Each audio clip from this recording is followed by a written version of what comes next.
بسم الله الرحمن الرحيم. السلام عليكم ورحمة الله وبركاته. يا أهلا وسهلا فيكم جميعا، معكم قناة حمزة كورة. قبل ما نبدأ لا تنسوا الصلاة والسلام على رسول الله صلى الله عليه وسلم، وكمان لا تنسونا من اللايك والاشتراك لتدعمونا ونقدم لكم الأفضل إن شاء الله. اليوم معنا مباراة من العيار الثقيل، كلاسيكو الأرض، ريال مدريد ضد برشلونة.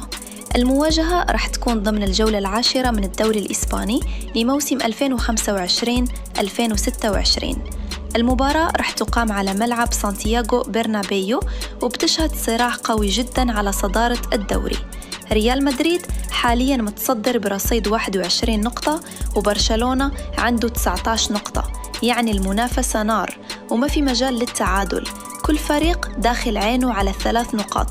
والمثير إن آخر 5 مباريات جمعت الفريقين برشلونة فاز فيهم كلهم، الريال ما قدر يفوز ولا مرة. فالسؤال الآن، هل ريال مدريد رح يكسر العقدة ولا برشلونة رح يواصل سلسلة الانتصارات؟